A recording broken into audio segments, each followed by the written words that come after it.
యూఎస్‌లో మనము కట్టే ప్రాపర్టీ ట్యాక్స్‌లో కొంత భాగం లైబ్రరీకెళ్తుంది.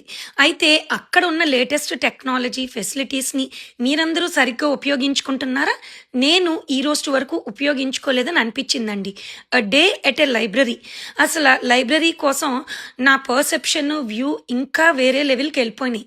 నేను ఎక్కడికి వెళ్ళాను ఈరోజంటే, హంట్లీ లైబ్రరీలోని 3D ప్రింటింగ్‌కి బై అపాయింట్మెంట్ వెళ్ళామండి. ఆల్మోస్ట్ మాకు 4-5 డేస్ పట్టింది అపాయింట్మెంట్ రావటానికి.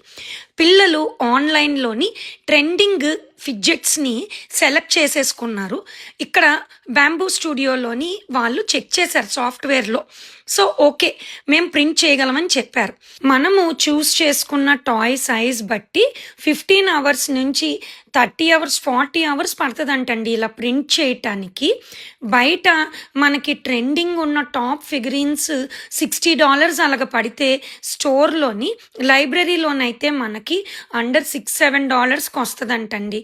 మీ లైబ్రరీని కూడా కాంటాక్ట్ చేయండి. మీ పిల్లలకి ఏదైనా ట్రెండింగ్ ఫిడ్జెట్ కావాలన్నా, ఆర్ టేబుల్ టాప్ గేమ్స్ కానీ, ఏదైనా ప్రాజెక్ట్ ఉంది స్కూల్లో అనుకున్నా, ఆర్ సరదాగా ఇలాగ మా పిల్లలు ఈ ట్రెండింగ్ ఫిడ్జెట్స్ ఇక్కడ ఆర్డర్ చేశారు. ఒకటి 15, ఒకటి 11 బయట, కానీ మాకు $3-4 పడ్డది. మా దగ్గర ఆంజనేయ స్వామి బొమ్మ లేదు, ఇలాగా ఆరెంజ్ కలర్లోది కావాలనుకున్నాను. నేనైతే ఇది ఆర్డర్ చేసుకున్నాను. ఇతను ఆలెక్స్ అనమాట.